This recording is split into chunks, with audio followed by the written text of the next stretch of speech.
नमस्कार, आप देख रहे हैं न्यूज़ पीआर। रिया सिन्हा आपके साथ है।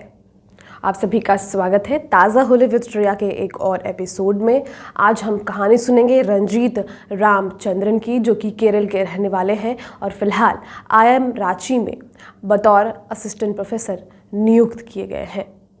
अब आप सोच रहे होंगे कि असिस्टेंट प्रोफेसर बनना कौन सी बड़ी बात है, कई लोगों ने यह मुकाम हासिल किया है, तो हम फिर सबकी कहानी क्यों नहीं सुना रहे। सबकी कहानी इसीलिए नहीं सुना रहे हैं क्योंकि ये खास है। रंजीत रामचंद्रन ने यह मुकाम यूं ही हासिल नहीं किया है। जैसे ही वो असिस्टेंट प्रोफेसर बनते हैं, अपनी कहानी दुनिया के सामने उन्होंने शेयर किया कि यह जो उन्होंने हासिल किया है वो ऐसे ही हासिल नहीं किया है। बता दें आपको कि रंजीत रामचंद्रन एक ऐसे परिवार, एक ऐसे जगह से आते हैं जिनके बारे में अक्सर हमारा समाज कहता है कि वो पिछड़े जनजाति के लोग हैं। लेकिन सबसे अहम बात जो मैं आपको बताना चाहती हूँ कि इसके बावजूद रंजीत ने कभी भी इसका सहारा नहीं लिया है। उन्होंने बिना आरक्षण के, हम सब जानते हैं हमारे देश में यह प्रावधान है कि जो भी डिफरेंट कास्ट जो भी है उसके लिए अलग अलग आरक्षण, रिजर्वेशन की प्रक्रिया है। लेकिन रंजीत ने इसे नकारा। रंजीत ने बिना आरक्षण के, बिना किसी हेल्प के आज यह मुकाम हासिल किया है। बचपन से ही पढ़ने में तेज थे, लेकिन परिवार की स्थिति ऐसी थी। आप तस्वीर देखिए पहले उनके घर की। उन्होंने यह तस्वीर खुद ही शेयर की है और उसके बाद अपने संघर्ष की कहानी बताई है।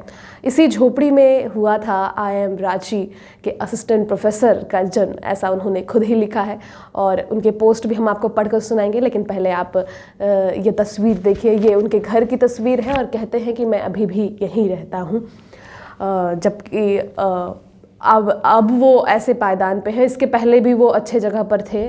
क्राइस्ट यूनिवर्सिटी बेंगलोर में बतौर असिस्टेंट प्रोफेसर काम कर रहे थे, लेकिन अब आईआईएम में आ गए हैं।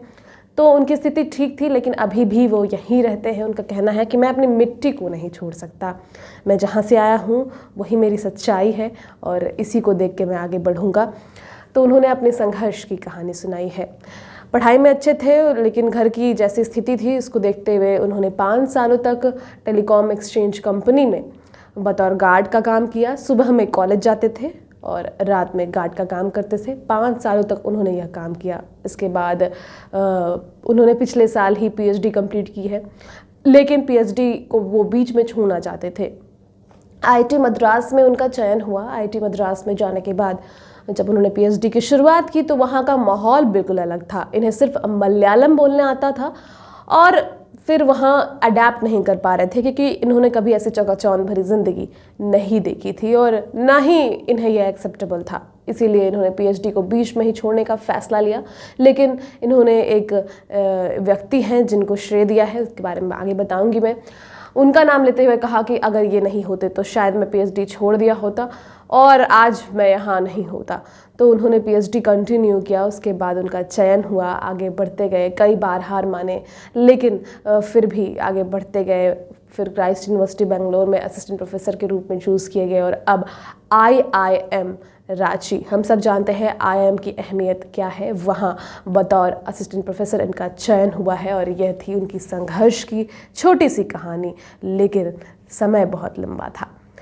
चलिए अब इनके बारे में बताते हैं कि इन्होंने क्या पोस्ट किया है फेसबुक पे। लिखते हैं कि मैं इस घर में पैदा हुआ, बड़ा हुआ, अब यहीं रहता हूँ।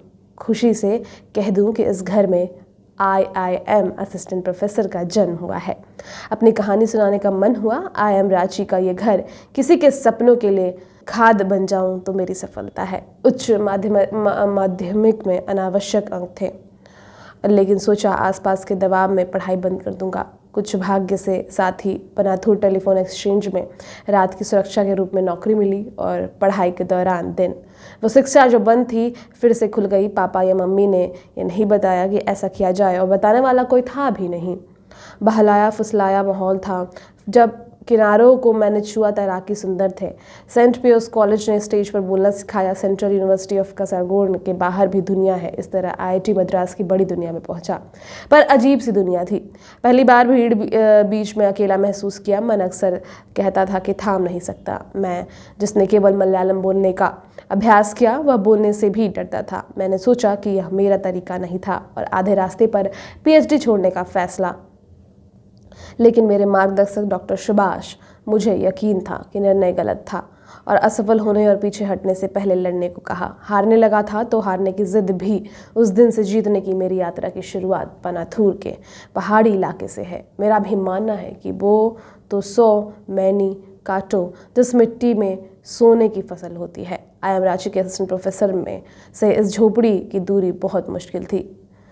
स्वर्ग मेरे सपनों की कुल राशि एक पिता और माँ की सहन शक्ति है। हज़ारों झोपड़ियों में खिलने से पहले मुरझा जाते हैं। बहुत सारे सपने की कहानी मुझे पता है। अब इनकी जगह सपने सच होने की कहानी होनी चाहिए। शायद कोई जवाब है जो सर के ऊपर गिरे और 4 दीवारें हैं। आसमां तक सपने देखो, एक दिन आप भी उन सपने के पंखों पर उस सफलता की रात तक पहुंच सकते हो। ये उन्होंने खुद अपने फेसबुक पर लिखा है। तो ये थी रंजीत की कहानी। फिलहाल आज इस कहानी में इतना ही। कल फिर मिलेंगे ताज़ा हॉलीवुड रिया के एक और एपिसोड में। तब तक के लिए आज दिन भर न्यूज़ PR के साथ आप बने रहें। धन्यवाद।